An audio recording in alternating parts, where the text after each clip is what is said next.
잠시 꺼주시거나 진동으로 말씀을 부탁드리겠습니다. 네, 갑자기 추워졌어요. 오랜만에 뵙네요. 1년 만인가요? 지난번에 무슨 강의 됐던가요? 건강이요?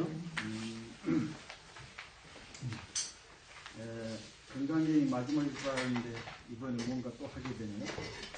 오늘 할 교재는 한격 선생의 정신보도인데, 이것을 말씀드리기 전에 우리 대한불교 조계종이 그 맥락이 어디서부터 시작된 것을 됐는가를 대충 이렇게 알기 쉽게 말씀드리고 강의를 시작할게요. 여러분 잘 아시다시피 부처님께서 84,000 법문을 쓰셨죠? 몇 년가? 49년간. 몇 년은 중요하지 않아요. 84,000 법문을 설했다는 게 중요한데, 왜 설했는 줄 알죠? 왜 설했을까요? 그렇지, 중생들 제도하려고 했는데 한 사람이 있는 게 아니에요. 또 한 사람도 한 종일 생각들이 많은 게, 한 사람 제도하려고 해도 사실은 84,000 법문도 부족해요. 근데 이렇게 돌아다니다 보니 한 뿌리의 사람들이 삶을 어떻게 살지 모르고 헤매고 있으면서 마치 부처님이 깨달으신 분 계신다니까 어떻게 살아야 올바른 삶인가 물어보는 거예요. 그러면 사람마다 다 틀리게 대답할 수밖에 없어. 아니, 고기 잡는 사람도 있고 사냥하는 사람도 있고 농부도 있고 여러 가지 있을 텐데 거기에 맞게 이렇게 서려야 될 거 아니에요. 그 젊은 사람도 있고 뇌물을 죽어가는 사람도 있고 하는데 똑같이 설하면 안 되니까 거기에 맞게 설하다 보니 많은 종류의 법문이 생겨서 그것을 84,000 읽기 하는 거고, 84,000이라는 거는 정해진 숫자가 아니고 많다는 뜻이에요. 그렇게 여러 가지 말을 많이 했는데, 그러니까 부처님이 그 왜 84,000 법문으로 이렇게 말씀 많이 하셨냐면은 사실 그 핵심이 우리 마음이거든요. 자, 인간은 마음 빼면 없어요. 그러니까 이렇게 마음 얘기하니까 어떤 사람 몸뚱아리는 상관없고 마음이 중요하다 해가지고 막 고행도 하는 사람이 있고 막 그런 사람인데, 그게 아니고 우리가 몸뚱아리에서, 아니, 몸이 없으면 마음이 있어요? 없죠. 그러니까 마음 하면은 몸도 거기에 포함된다고 생각하셔야지, 마음만 어떻게 하고 몸은 안 어떻게 부려도 된다 이렇게 생각하면 그게 잘못이에요. 그게 이제 신투, 마음과 몸이 둘이 아니라는 이치예요. 그렇게 설명했는데 사실 이 이치는 말로 어떻게 설명할 수 없어요. 왜냐하면 여러분들 그 가정에서 쉽게 그런 예를 들을 수 있어요. 신랑하고 싸우는데 말로 어떻게 잘 안 되는 수가 있죠. 응? 내 의견을, 아니면 뭔가 이렇게 얘기를 하고 싶은데 이게 말로 하니까 싸우게 돼. 뭔가 지금 말 없는 가운데 신랑이 알아줬으면 좋겠는데, 또 얘들도 자식들도 마찬가지, 또 친구지간에도 마찬가지. 눈만 껌뻑 그래도 알았으면 좋겠는데 모르니까 자꾸 말하다 보니까 헛나가고 오해를 하게 되고 해서 또 문제가 생기고. 그러니까 84,000가지 그 많은 법문을 했어도 안 되는 거예요. 그래서 이제 비밀스럽게 또 한 가지가 있다고 하는데, 그것이 이제 소위 말해서 선이라고 해요. 이심전심, 집지인심, 불림문자, 이런 얘기를 해가지고 선이라는 하나의 형태의 전달 방법이 생겨난 거예요. 그건 생겨난 게 아니라 이제 후세에 생기기 시작했는데, 부처님 당시에도 그런 얘기들이 조금씩 있었는데, 이제 그것이 선의 기원이라고 얘기하는 사람이 있어요. 잘 아시다시피 몇 가지 있죠. 뭐 여마미소, 그 다음에 뭐 곽시쌍부, 그 다음에 뭐 다자탑전 분반자, 이런 것들. 쉽게 해서 여마미소라는 거 잘 아시죠? 이제 부처님이 설법을 하시려고 하는데 천상에서 많은 천인들이 큰 꽃다발로 이렇게 보시를 부처님 앞에 바쳤는데, 부처님이 그 중에 꽃 한 송이를 딱 들어가지고 그 많은 대중한테 싹 들어 보이는 거 아니에요? 이걸 염하라고 그러죠. 꽃을 들다. 그러니까 어땠어요? 대중들이 뭔 소리인지도 모르고 몰카이 쳐다보는데 가섭 존자만 이것이 웃었다 해서 미소. 그게 부처님이 꽃을 들자 가섭이 웃다 해서 그걸 염화미소라고.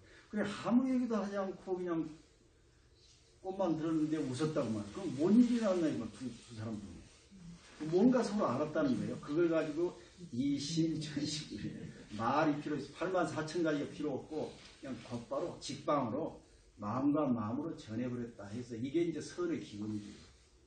그게 이제 쭉쭉 부처님한테 내려와가지고 부처님부터 시작해가지고 일대 내려다가 우리가 잘 아는 달마대사 있죠. 달마대사 인도 사람이에요. 이 부처님으로부터 시작하면 28대인데 그 양반이 무슨 나뭇잎파리 타고 저 남해를 통해서 인도로 왔다 중국으로 왔다고 그러잖아요.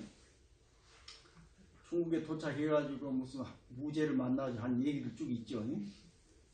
말귀를 못 알아듣더라고요. 그러니까 이제 그동안에 84,000 법문을 부처님 법문을 보면은 별의별 얘기들이 다 있어. 계법도 있고 보시를 하면 어떻게 되고 과거 현재 미래 3세를 얘기하고 뭐 공덕이 어쩌고 별별 얘기 쭉 인연 여쩌고 하는 얘기를 중생사들이 쭉 있어. 근데 왜 그 많은 중생사들이 있었겠어요? 그 많은 중생들이 이렇게 물어보니까 일일이 다 대답하려고 그런 얘기가 있어요. 그런데 그건 말고 그건 사실 그 많은 대답들은 어떻게 보면 우리 인간의 그 마음 하나 어떤 것이 마음인가를 가리키기 위한 방법인데 그거 필요 없이 그냥 이제 달마대사는 바로 선법으로 전하고자 한 건데 와서 이제 그 당구 한무제하고 양무제한테 이제 그런 서로 대담을 했죠. 그 양무제는 순 84,000 법문 그런 얘기만 하는 거예요. 뭐 공덕을 쌓고 절을 짓고 이런 얘기들. 그러니까 지금 이 사람들은 아직 선을 접할 그런 이 계기가 되지 못했구나 해가지고 어디로 가죠? 여기 소림사로 갔다고 그러죠. 소림사 가가지고 이제 면벽한다고 9년간 면벽했다는 얘기가 있는데 그때는 이제 면벽할 수밖에 없어요. 나가서 떠들어봐야 부처님께서 84,000 법문을 이렇게 설하셨는데 너는 왜 그거에 다 쓸데없다고 얘기하면은 교화는 그냥 자기 위태로우게 돼. 선법이 거기서 단절되면 안 되잖아요. 그래서 숨어 있는 거예요. 면벽한 게 아니고. 숨어 있는데 마치 누가 나타나요? 첫 번째 제자 해가란 그 스님이 나타나죠. 나타나가지고 잘 아시다시피 이제 자기 이 왼쪽 팔을 끊어가지고 믿음을 보여주면서 내가 지금 불안하니 내 마음을 좀 고쳐주라고 이렇게 한 거예요. 그래서 불안한 마음을 내발하니까 찾아봐도 없습니다 해서 그럼 이미 고쳤다 이런 얘기가 있는 거 아니에요? 그건 뭐냐면은 결국은 부처님 84,000 법문과 달마가 전해주고자 하는 거는 마음 편하게 하기요. 마음 편하자 하는 겁니다. 마음 편한 게 우리가 밖에서 얘기하는 그 행복이란 말이에요. 마음 편한 거니. 돈 많고 학식이 높고 가진 것 말해도 마음이 안 편하면 행복하지 않다. 별 조금 부족하더라도 서로 마음 편하게 살면은 행복하고 이런 거 아니에요? 그러니까 결국 부처님과 달마는 인간이 마음 편하게 살 수 있는 방법을 가르쳐주고 온 건데 약간 이 방법들이 조금 다른 거예요. 그래서 이제 해가까지 전해지고 그 다음에 그리고 승찬대사 또 있죠. 또 네 번째는 도시, 다섯 번째는 이제 홍인대사. 우리가 그 이태강령 공부할 때 많이 들었죠. 홍인대사까지 이제 내려왔어요. 법이, 선법이. 근데 그때까지는 능가경이란 경계인데 능가경 위주로 이제 수행을 했는데 홍인대사부터는 금강경으로 바뀌어가지고 아시다시피 육조 해능 스님한테 뭐라고 그랬어요? 금강경을 설법을 해줬죠. 그래가지고 우리가 잘 알듯이 뭐 응무소주 이생기심 그 얘기를 듣고 육조 스님이 깨달았다. 해능대사. 뭐 이런 얘기가 있어요. 그래서 이제 육조 스님까지는 1대1로 전해 내려왔어요. 그런데 그들은 이제 사람들이 너무 공부를 잘해가지고 수승에 아무한테 여러 사람이 순식간에 깨달을 수 있는 그런 이 인연이 성숙됐어요. 그래서 육조스님이 이제 뭐라고 그러냐면 지금부터는 1대1로 전하지 않고 알아서들 해라 이런 거예요. 응? 너희들 알아서 가서 법을 전해라. 그래서 이제 그 육조스님 밑으로 제자들이 많이 있지만은 그 중에 아주 유명한 제자 가운데 두 분을 뽑는다면은 한 분은 남학해양선사고 육조강경에 다 나와요. 한 분은 청원행사선사예요. 자, 그럼 남학해양선사가 제자가 있었는데 마조도일선사예요. 많이 들어봤죠? 마조스님이. 그게 남학선사하고 마조스님하고 그 어떤 일화가 또 있어요. 제자로 이제 법을 전해주기 위해서. 그게 이제 이 남학선사 그 해양선사 문화에 해양선사 이 주사하고 있는 곳에 전법원이라는 곳이 있는데 이제 그곳에 마두라는 스님이 이제 행락을 하다가 와가지고 이제 거기서 수행을 하는데 좀 이름이 있었나봐. 공부를 잘한다는 소리를 듣고 이제 남학해양선사 강의를 가보니까는 그 바위에 앉아가지고 열심히 좌선하고 그래서 스님이 가가지고 마주한테 여기서 뭐 하느냐고 그러니까 이제 자선하고 있습니다. 그래서 그러니까 그 얘기를 하니까 남학해양선사가 바로 뭐 옆에 뭐 기아장이라고 하는 사람도 있고 돌이라고 하는 사람도 여러 가지 있어요. 돌덩이를 하나 들고 와서는 막 갈았다는 거예요. 응? 그러니까 마주 스님이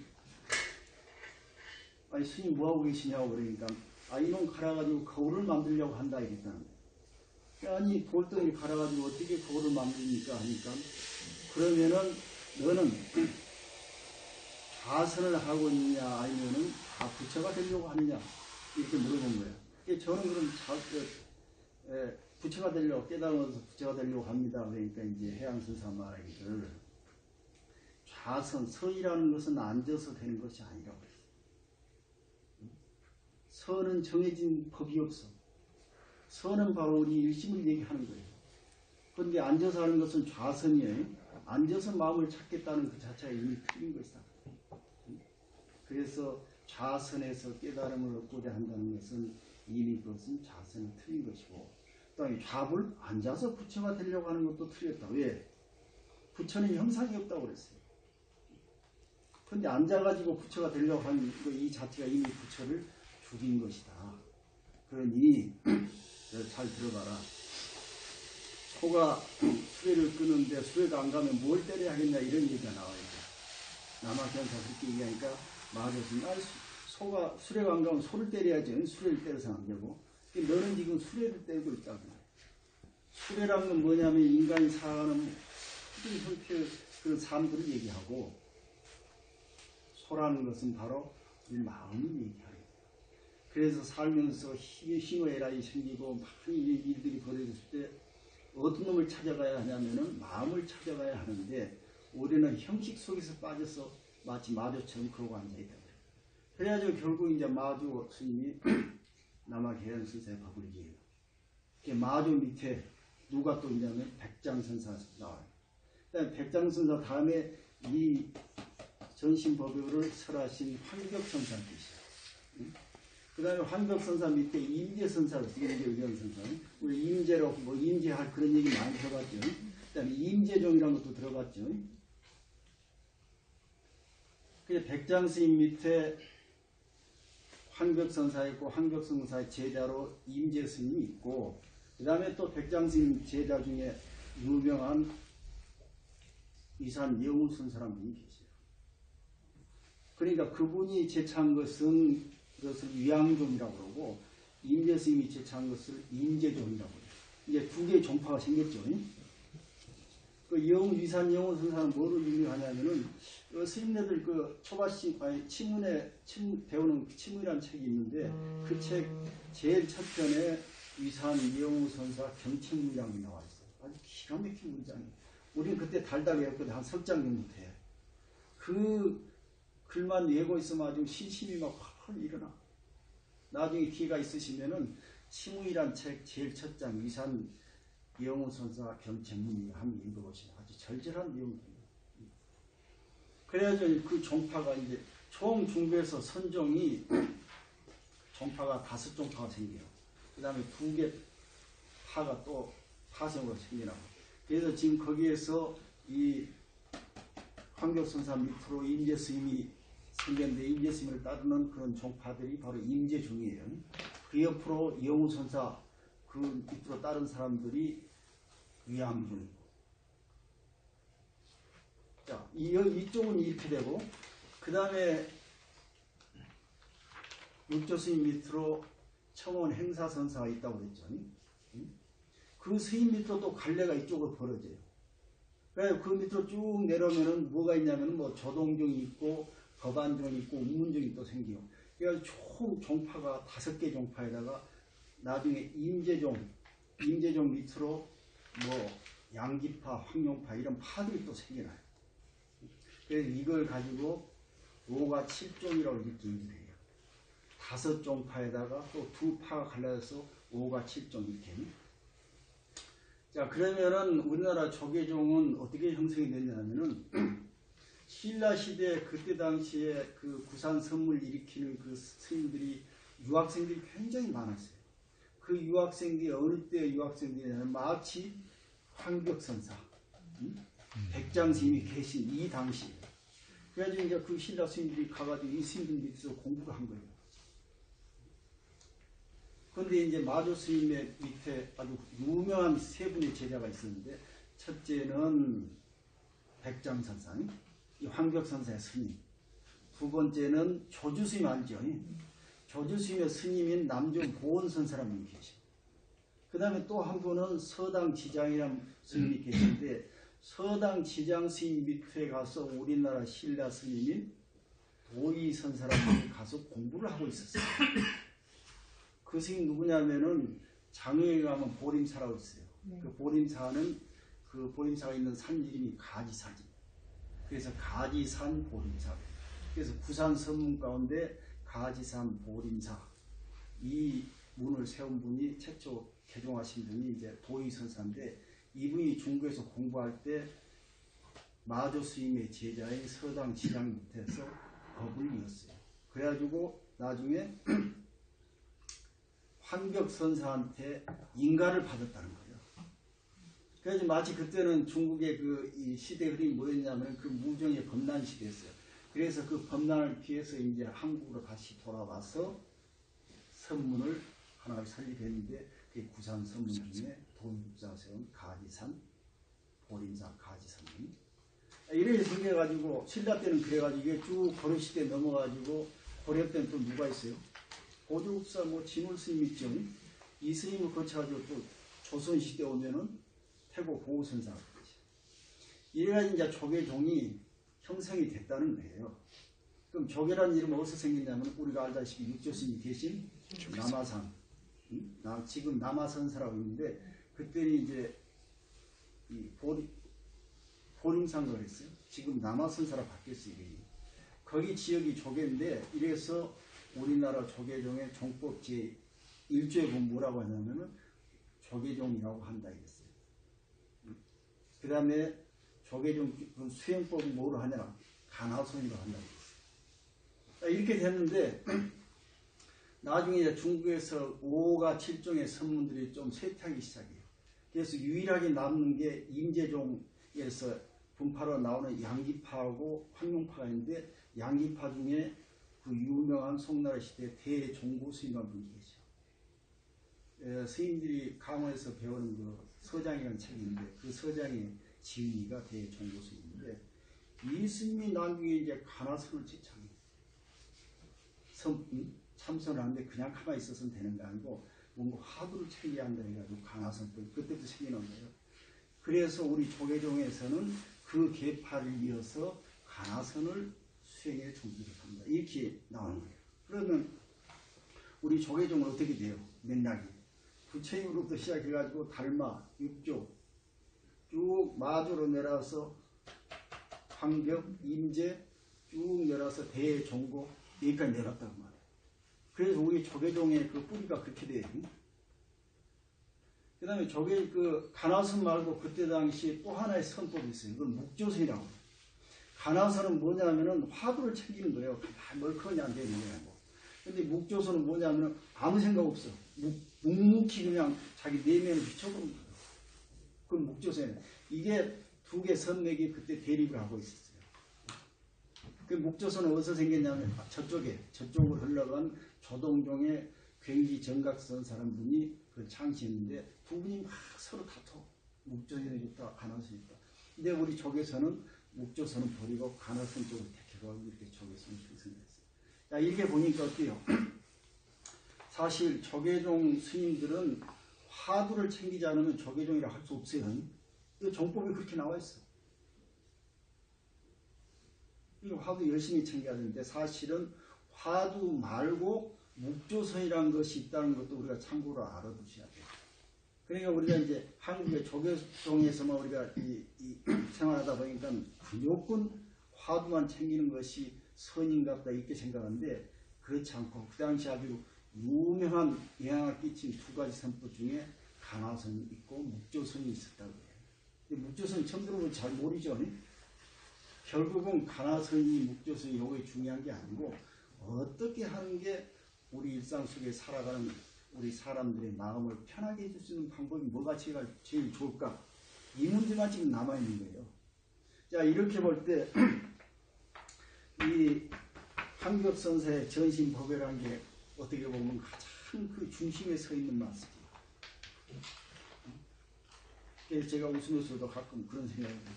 아니, 모든 거 다 버리고 한 권만 갖고 가라면 나 이 책만 옆에 좀 두고 싶다. 짧고 간결하니까. 그런 생각 많이 해봤어요. 그래서 마치 이제 오늘 이제 제가 여러분들한테 설명해 드릴 책이 이게 전신법회고 해가지고 전신법회에 대해서 잘 모르신 분들을 위해서 간략히 제가 이 조계종 우리 선법의 연원을 조금 설명을 드렸어요. 결국은 이 책 내용도 뭐냐면은 인간이 어떻게 하면 마음 편하게 살 수 있을까 하는 방법을 제시해 준 거예요. 여기에 뭐 특별한 무슨 기교나 특별한 비법이 있는 게 아니에요.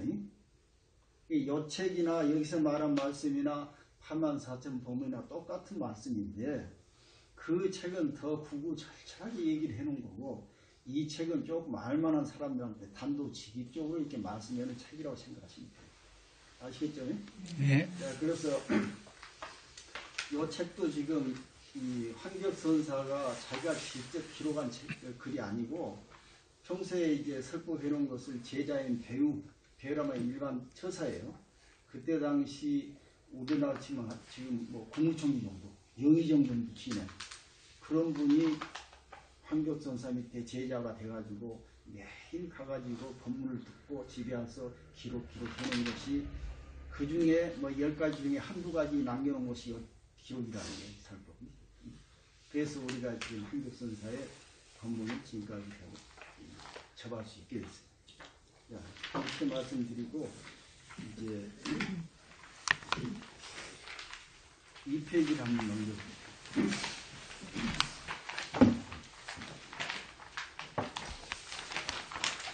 여기에 첫 줄 보면 하동 배유서 그랬죠.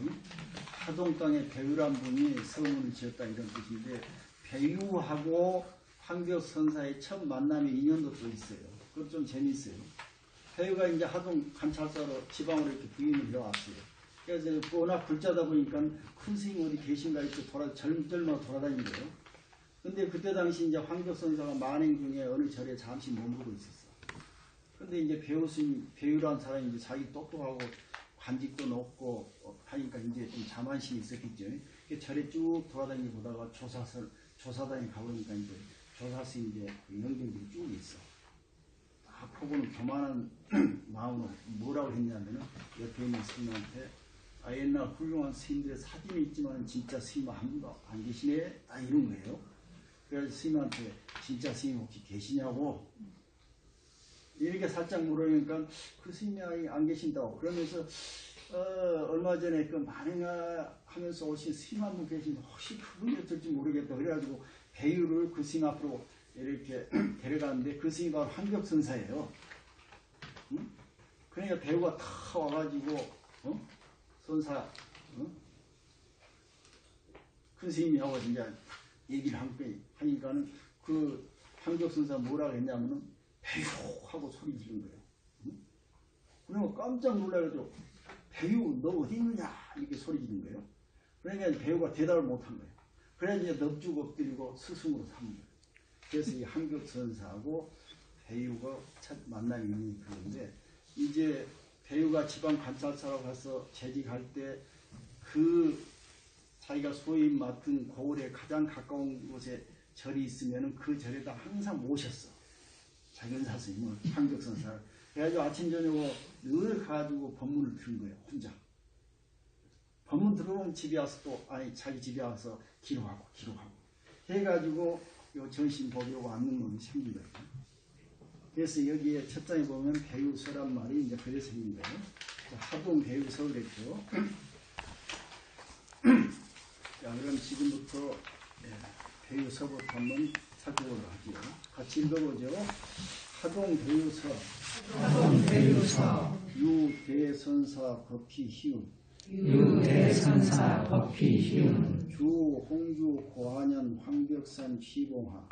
주 홍주 고한연 황벽산 시봉하. 조금 큰 소리로 합시다. 내 족의 육조지 적선. 내 족의 육조지 적선. 백장지자. 백장지자. 서당지질. 서당지질. 독패 최상승 이문자지. 독패 최상승 이문자지. 유전일심 갱무별법. 유전일심 갱무별법. 신체역공 만연부적.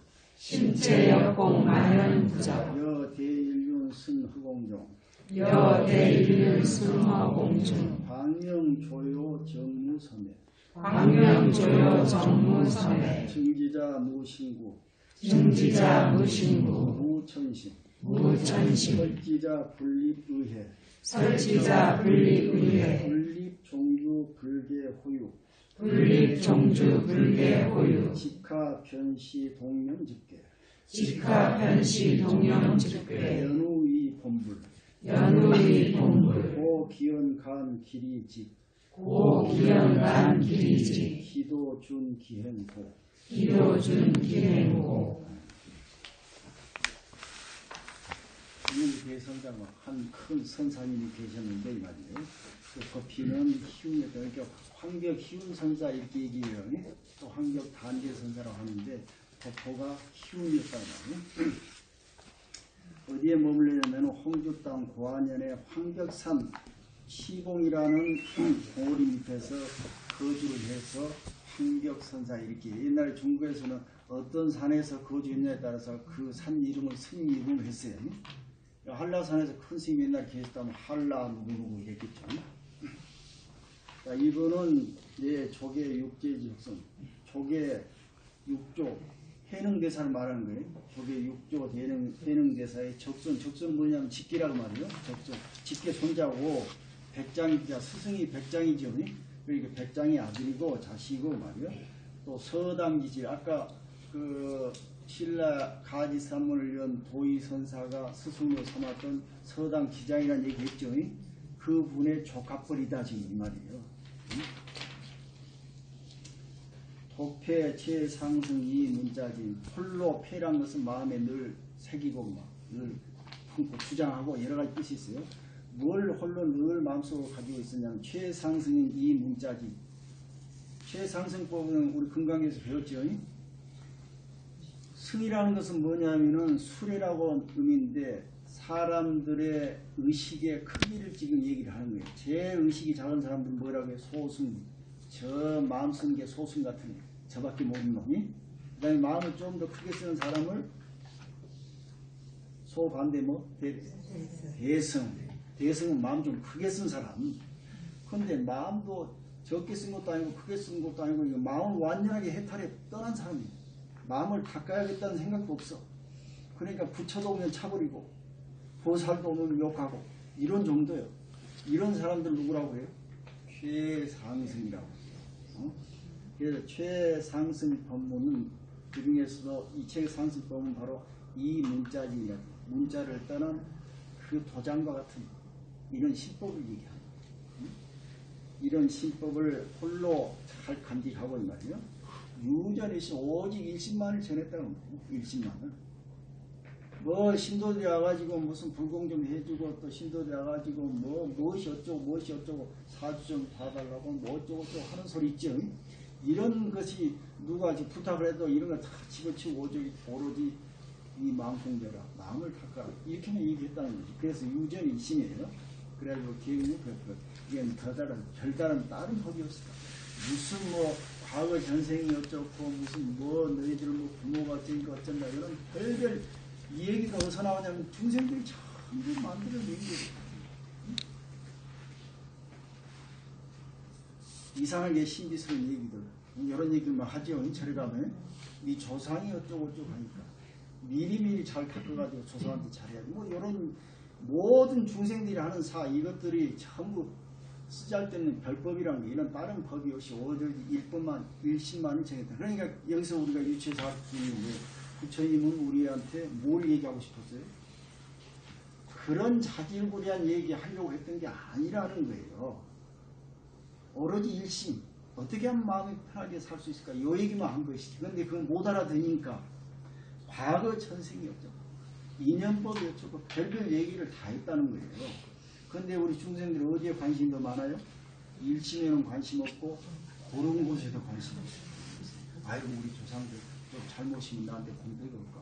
절에 가서 뭐 좀 바치면 애들이 잘 될까? 이런 데만 신경 쓰게. 오로지 일심법을 전했을 뿐이고 다른 특별한 법이 없었어. 자, 그 내용으로 보면 신체였고 벌역서 일심이라고 어쨌든 얘기했지만은 이심이란 법 바탕 자체도 실제로 있는 게 아니라. 야, 여기서 아주 중요한 얘기들이요. 여러분 마음이 있어요 없어요? 마음 없으면 송장이 이 자리에 있지도 않죠. 있죠. 없단 말은 말이 안 맞아. 그렇죠. 신체 욕구 그랬는데 마음이 공하다고 그랬는데 그럼 공이란 말은 없단 말이 아니에요. 아까 초기에 제가 마음과 몸이 하나라고 그랬죠. 몸뚱아리가 공하다 그러니까 몸뚱아리가 없어져 버렸다 이렇게 잘못 이해를 하면은 그 사람 평생 불경을 공부해도 안 돼. 풀리지 않아. 마음과 몸이 공하다는 것은 없어져 버렸다는 것이 아니고 이 마음과 몸은 얼마든지 변할 수 있다는 거예요. 경계가 없다는 거예요. 우리가 지금 생각을 해봐. 우리가 지금 문제가 생긴 게 뭐예요? 저놈을 내가 어떻게 해서 복수를 해야겠어. 마음이 확 맥혔어. 풀려 그게? 더 괴로워지죠. 내가 지금 어떻게 좀 잘 살아보고 돈 좀 더 많이 벌려고 열심히 하는데 돈 벌려고 하는 것까지 좋지만은 그 욕심들이 나중에 전부 성취가 되어야 안 돼. 안 돼. 왜? 마음이 열려있지 않고 갇혀버렸기 때문에 하는 거죠. 여기서 열려있단 말이 공이에요. 그러니까 이 마음은 본래 열려있는데 우리는 갇힌 마음으로 살고 있기 때문에 문제라는 거예요. 그래서 여기서 신체 욕공이란 말은 마음과 몸은 열려있다 이 말이에요. 응? 없다는 것이 아니고. 그렇다면 만연이 구조죠. 만연이라는 건 만 가지 인연들. 나는 잘 살려고 했는데 나는 이렇게 하려고 하는데 저 사람이 자꾸 전화해서 저 사람이 자꾸 옆에서 그런 얘기 많이 하지요. 이것들을 인연이라고 그래요. 사람이 태어나서 죽을 때까지 거쳐간 모든 가지들. 이것들이 결국 누가 만들어요? 내가 그 중심에 있어서 만들어가는 거예요. 그러면 마음과 몸을 열어버리면은 이 모든 인연들이 고요해진다. 인연들이 없어진다는 것이 아니고 어떤 인연이 생기더라도 내 마음이 편해진다 지금 그 말이에요. 이것은 만연 구적이래요. 구적이라는 것은 모두가 다 고요해진다. 고요해진다니까 어디 저기 산속에 굴속에 가서 혼자 앉아있는 게 아니고 세상에 이렇게 돌아다니고 누구를 만나고 하루 종일 이렇게 뭔가 해도 항상 마음이 편하다는 거예요. 됐죠? 그러니까 스님들은 무슨 뭐 공부한다고 저기 큰 산속에 가서 수년 혼자 이게 꼭 좋은 건 아니에요. 고요라는 것은 마음속에 있는 것이 산속에 있는 게 아니에요. 산속에 가면 뭐가 있어요? 새소리, 바람소리 더 시끄럽죠. 그러니까 마음 공부는 어떤 특별한 곳이 있는 것이 아니고 자기 있는 곳에서 해라 지금 그거예요. 이것은 마치 비유를 하자면 여, 대, 일년, 승, 허공 등 큰 일면한 거, 태양을 말하죠. 태양이 지금 허공 가운데 딱 떠 있어요. 그럼 어때요? 그 광명이 조요 비친다고 일이 훤히 비쳐가지고 정무선에 깨끗해가지고 섬이라는 것은 뒷글 가리는 것 말이에요. 한 뒷글도 가리는 것이 없는 것 같다. 여기서 태양은 뭘 그 비유를 해요? 우리의 마음. 마음에는 욕심이라든가 번뇌, 욕망, 화 이런 뒷글들이 한치도 마음을 건드릴 수가 없다라는 얘기를 하려고 합니다. 그런데 우리는 지금 뭐예요? 몸만 살짝 지나가 마음을 거치죠. 스치죠. 그래가지고 상처를 내고 흔적을 만들죠. 이처럼 중생과 부처가 이제 그 서로 다른 것은 부처님은 후엄 중에 태양과 같아가지고 큰 빛을 항상 24시간 내내 이게 비추는데 그게 가질 것이 하나도 없는데 우리 중생들은 24시간 내내 똑같은 마음을 쓰면서도 뭔가 바람만 스쳐도 마음은 상처가 나. 이게 중생 삶이라는 거예요. 복잡해. 그래서 그러지 말라고 지금 얘기하려고 신체 역공을 해요. 우리 마음이라는 것은 어디 걸리는 것이 아니에요. 그래서 뭐라 그래요? 흐르는 물처럼 부는 바람처럼 살라고 그랬죠. 그런 소리 들으면 기분이 좋아요, 나빠요? 응? 바람처럼 걸림없이 흐르는 물처럼 얼마나 기분이 좋아. 왜 우리가 못하니까 그러고 싶어서 우리가 할 수 있다고. 증기자무 신구라 이것을 증득하게 되면은 신구가 없어. 예시나 신이라는 것은 새로운 것, 구란 것이 옛날 이 시간적인 관념을 지금 얘기하는 거예요. 이게 지금 이것을 과거에 내가 지금 이것을 깨달지 못했는데 미래 언제 깨달을 거 이런 것이 아니라는 게 항상 있기 때문에 태양은 항상 그 자리 있죠. 우리 마음도 항상 그 자리 있어. 내가 과거에는 중생이었는데 미래에는 부처가 된다. 이런 소리 하면 다 잘못된 것이야. 여러분 과거에 부처였어요? 아니었어요? 과거란 말은 어제도 있고 태어난 순간부터 60, 70, 80 평생 여러분 부처였어요? 아니었어요? 아니 여기 지금 얘기해 보면은 우리는 본래 부처였어요. 평생. 근데 뭐가 문제였어요? 모르고 살았다. 자, 그 다음에 심천, 그거는 깊고 얕은 게 없다는 거예요. 이것은 어떤 그 앞에서는 시간을 얘기하고 이것은 어떤 그 굳이 얘기하면 그 장소를 얘기하는 거예요. 자, 우리가 지금 제주도에 살든 내 집에 살든 어디서 살든 어디를 가면은 더 좋을 곳이라는 생각하고 있죠. 이렇게 해가지고는 절대 끝이 없다는 거예요. 항상 내가 있는 그곳이 태양처럼 늘 밝은 그곳이다. 사람 옆에서 누가 해꾸지하고 좀 지금 마음대로 안 되고 괴롭더라도 그것이 뭐 어떤 자리? 바로 부처 자리입니다. 부처 자리. 그 다음에 설지자, 이걸 설하는 사람은 설하게 되면은 그거는 분리 의회를 세우지 않는다. 의회라는 건 뭐냐면 어떤 의미를 두지 않는다. 아, 부처라는 사람이 깨달은 사람이고 깨달으면 어찌고저쩌고 요런 얘기가 필요가 없다지 그런 얘기죠. 지금 공부하는 사람 중에 제일 문제가 뭐냐면은 깨달으려고 하는 것이 제일 문제. 깨달으면 어디가 있어? 내가 저걸 잡아야겠어.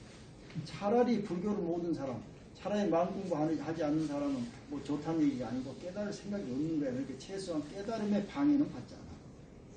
깨달음이 장애를 주지는 않는다는 말이에요. 그러니까 스님들이 제일 문제가 깨달으려고 하는데 그 깨달음이 장애가 돼버린 거야. 조금 전에 여러분 이미 깨달았다고 그랬죠?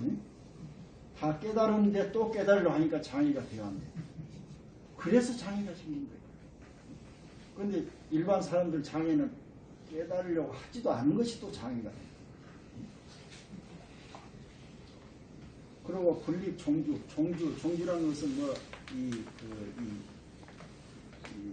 어떤 그 종교가 있으면 그 교주가 있죠. 불교는 서가모니, 기독교는 뭐 하느님 하듯이 이런 교주도 내세우지 않는다 그 말이에요. 자, 그러면 우리 불교에서 서가모니, 그다음에 기독교에서 하느님 이 내세운 것이 올바른 거예요? 잘못된 거예요? 이럴 필요 없는데 이러고 있어요. 그럼 이건 누구 어떤 사람의 장난이에요? 중생들의 장난입니다. 우리 마음은 태양처럼 얼굴이 환히 비치고 있는데 거기에 무슨 부처가 있고 무슨 하나님이 있겠냐. 거기에 뭔가 하나가 있으면 그것은 무조건 섬의 장애가 된다는 거예요. 또 불계 호유란 것은 문을 얘기해. 자기 문호, 자기 종파, 자기 문화, 어쩌고. 야, 우리 그 불교에만 봐도 그러죠. 자기가 공부한답시고 무슨 어떤 경쟁이 제일 좋고 어떤 기도가 제일 좋고 어디 절에 가니까 무슨 기도하니까 너무 좋다. 지금 그런 얘기 하는 거 아니야? 지금 이 내용을 보면 그런 얘기들이 얼마나 무슨 얘기들이. 그럼 그건 누가 해? 중생들이 하고 싶으니까 하는 거예요. 부처님 말씀이 아니다. 직하의 변시라. 직하란 말은 바로 그 자리. 지금 있는 이 자리가 바로 그 자리라고. 그러니까 이리저리 떠들지 말고 이 사람 저 사람 귀 듣고 갸웃거리지 마라 이 얘기예요 지금. 내가 불자니까 열심히 공부해서 마음 깨닫게 너라 이런 소리도 해야 되겠어요. 이런 소리도 하지 마라 이거야. 그것이 종주도 내세지 않고 의리도 세우지 않고 문호도 열지 않는다 이런 의미예요. 동념직계. 그런데 만약에 여기서 한 생각 딱 움직이면 바로 벗어나. 여기서 한 생각이란 건 내가 뭘 하려고 하는 거죠. 마조 스님의 그 유명한 그 법문 하나가 있어요. 여러분 잘 아실 거예요. 평상심 도라 이런 말 있죠. 평상심 시도. 제자가 와서 어떤 걸 돕니까? 평상심이 도라. 평상심이라는 건 평. 공평하다 할 때 평, 평할 때 평, 상이랑 상상. 이런 마음이 돌아왔어요. 평상이라는 것은 우리가 말한 이런 보통의 마음 이게 아니고 거기서 이제 설명을 해요. 평상이 어떤 것이 평상심이냐. 조작하면 조작이라는 거 억지로 뭘 하려고 하지 않는다. 응? 여러분들 지금 공부하려고 할 때 억지로 어디 가가지고 막 낑낑거리고 하고요. 아주 무슨 기도처 간다. 무슨 스님 밑에 가서 어떤 공부를 한다. 이게 조작이에요 아니에요? 좋게 하면 열심히 공부하는 거고 우습게 보면은 쓸데없는 짓거리 하거든요. 어찌 힘을 쓰는 게 그걸 조작거려요. 여러분 잘 아시겠지만 맹자에 가도 그 유명한 이라고 있죠. 어떤 사람이 들레에 가니까 남의 나라는 잘도 잘하는데 자기 나라가 제일 안 잘하는 것 같다. 그래서 급한 생각에 가서 이삭을 뽑아놨다. 자기 논 돌아다니면서 이삭을 뽑아놓은 거야. 빨리 자라라고. 그럼 어떻게 됐어? 그래놓고 집에 와가지고 막 큰 소리 뻥뻥 치니까 내가 농사를 잘 지어가지고 우리 논 자라기 저가 제일 지금 잘 자라고 있다. 깜짝 놀라서 집안 식구들이 가보니까 다 죽어 있는 거야. 하얗게 말라있어. 그걸 보고 조장이라고 해요. 억지로 힘을 써가지고 크게 하려고. 자, 그럼 우리가 지금 세상 살면서 억지로 힘을 쓰는 게 한두 가지야? 사실은 우리가 하는 것 전체가 다 조작이야. 억지 힘을 쓰는 거야. 물 흐르듯이 하질 않고. 그 다음에 시비 하지 말라고 했어. 네가 옳고 내가 그러다 이런 소리 하지 마. 그 다음에 취사. 건강에 나오죠. 취사하지 마. 버리고 나한테 좋으면 취하고 싫으면 버리라는 그런 못된 생각을 하지 마. 그 다음에 범인 성인도 따지 말라고 했어. 너는 범부고 너는 성인이고 요따구 소리도 하지 말라고 했어. 이런 마음이 평상심이라는 거야. 이게 도라는 거야. 그래서 여기서 조작이란 말이 이 동념직계란 말이 그거예요. 한 생각 뭔가 일으켜가지고 하려고 하면은 바로 그 자리에서 어긋난다. 응? 그런 연후야 비로소 본불이 됩니다. 본래 부처. 그 자리가 바로 본래 부처니 바로 기연이 그렇기 때문에 이 황벽선사의 말씀은 황벽선사의 말씀을 들어보면 말이 간단해. 도란 무엇입니까? 네 마음이다. 깨달으면 네 마음을 마음 심자 하나님 뜻이야. 여기서 마음 심자 그것도 공하다고 그랬죠. 그런데 굳이 이런저런 얘기 많이 할 필요가 없다. 그래서 그 말씀은 항상 깊이 있게 가려고 그 이치를 보면 아주 직설적이야. 빙빙빙 중생 삶처럼 이것저것 빙빙 돌아다니지 않아. 직설적으로 봐. 그래야죠. 기도 도는 그야말로 흥정한 삼천로. 감히 아무도 접근할 수도 없어. 왜냐하면 뭐 신도들 오면 자세하게 이것저것 이렇게 얘기를 해줘야 되는데 누가 오나 그냥 그런 소리 안 하고 쓸데없이 그래. 네 마음이나 닦아라. 뭐 이런 소리 해버리니까 아무나 가히 접근할 수 없겠죠. 그래서 기도가 흥정한 삼천이 높다고. 그 다음에 기행이 고란 것은 고할 때 그때 외롭단 말이야. 아무도 접근을 못해. 그 행동이 참으로 고고.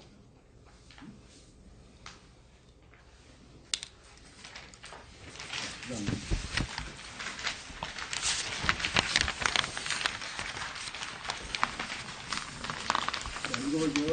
사방학도 망산이추 사방학도 망산이추 보상이요 보상이요 왕래해중 상천여이 왕래해중 상천여의 여해창 2년 여무 종능 여해창 2년 여무종류 자산 영지주 자산영지주 개영홍사 개영홍사 단성문도 단성문도 대중 2년 여무완능 대중2년 여무완능 구거예영지소부 국어예영지소부 안거개원사 안거개원사 단석수법 단석수법 태의기지 십득일리 태의기지 십득일리 태의시민 태의시민 불감발량 불감발량 근공입신정의 불문은 미래 불공입신정의 불문노미래 수출지 수출지 수문화승 태주법권 수문화승태주법권 귀구산지 광당사 귀구산지 광당사 문장로법중 문장로법중 여왕일 상소 친문 동이 여하야 여왕의 상소 친문 동이 여하야 이제 그 황격선사의 그 명성을 듣고 사방에서 학고 도를 배우는 사람이 망상이 주라 스님이 계신 그 황격산을 향해서 툭 달리치 모여들었다고 말이에요. 그 다음 모여가지고는 도상이요 그 황격선사의 기품만 보고도 그냥 바로 깨달은 사람이 많았다. 그래서 왕래해중이 오고 가는 그 많은 그 대중들이 항상 1000여 명이나 됐다는 거예요. 1000여 명이. 그래서 여란 것이 이제 배우 자기를 말해. 그래서 제가 해창 2년에 여무 종릉량 땅에 염이라는 거 관찰사를 이제 소인을 맡아가지고 관찰하는 직을 맡았을 때 말이에요. 자산 영지주 스님을 산에서 이제 황격산에서 모셔가지고 자기가 맡고 있는 그 고을로 모셨다고 말이에요. 그 고을에 황용사 용사란 곳이 있었는데 용사에 이제 계시게 만들었다. 쉬게 만들어 놓고 단성문도 아침 저녁으로 도를 가서 물었다는 거예요. 또 대중 2년에 영완능 땅에 또 소임을 맡으러 갔는데 거기서 다시 가서 스님을 예우를 해가지고 소부 자기가 이 소임 맡은 그 돌 소부라는 곳에 다시 스님을 맞이해가지고 거기 개원사라는 곳이 있는데 거기에다 편안하게 모셔오는 또 단성 아침 저녁으로 또 법을 들었다는 거예요. 그래가지고 법을 듣고는 집으로 와서 물러나서 그걸 기록했는데 기록한 걸 보면은 10가지 들었으면 한두 가지 겨우 기록했다진 그거예요. 다 기록했으면 전신 법이 한 이분 10배는 됐겠죠. 그래가지고 태의 심이라 자기가 마음속으로 마음에 그냥 확신 도장으로 그걸 복피하고 명심하고 불감발량이라 감히 밖으로 이렇게 내놓지를 못했다고 말이에요. 누구한테 얘기도 안 하고. 그런데 지금 아마 걱정이 됐어요. 어떤 입신정의, 여기서 입신정의라는 것은 입신이란 말은 신의 경지에 들어간다 이 말이에요. 우리가 바둑 뛸 때 어때요? 9단 하면 입신이라고 그러거든요. 1단부터 초단부터 뛰는데. 그래서 여러분 잘 아시죠? 이창호 들어봤죠? 그 다음 이세돌. 응? 누구야, 그 다음에 요즘은 그 박정화이라고 있어요. 한국 랭킹이. 이 사람들이 다 9단짜리인데 이 사람들이 입신이라고 그래요. 9단. 왜 입신이라고 했나? 신의 경지에 들어갔다. 기가 막힌 그 최고의 자리에 올랐다는 거예요. 그래서 여기서 입신정이란 말은 황격선사의 법문은 그야말로 신의 경지에 들어가 있으니 아주 미묘한 그런 뜻을 갖고 있는 것이다. 그래서 이것을 황격선사의 법문을 길어서 입신정이라고 이렇게 표현한 거예요. 이것이 불문은 미래 사람들에게 혹시 이 얘기가 이 훌륭한 법문이 듣지 못할까봐 걱정이 돼가지고 마침내 자기가 기록했던 것을 내가지고 누구에 줬냐면은 황격선사 문화인 스님인 태주 스님과 법권 스님이라는 분에게 이렇게 건네주면서 옛날 구산의 광당사, 옛날 구산에 있던 그 광당사가 있는데 거기에 계신 장로 법중, 오래된 그런 장로 스님 법중에 가면 물어보시라고 한 거예요. 내가 기록했던 것하고 그 스님들이, 노스님들이 옛날에 한국선사할 때 들었던, 직접 들었던 법문 내용하고 같은지 틀린지. 그래서 왕일, 옛날에 그 들었던 그 법문하고 내가 기록한 지 법문하고 같은지, 동의가 어쩐지 같은지 틀린지 한번 비교를 해보라고 이렇게 내드렸다, 지금 그거예요. 그러니까 거의 배우가 여기서 기록을 했지만은 거의 99% 이상은 거의 이제 환격선사의 법문하고 일치한다고 이렇게 봐야겠죠. 잠깐 참여하고.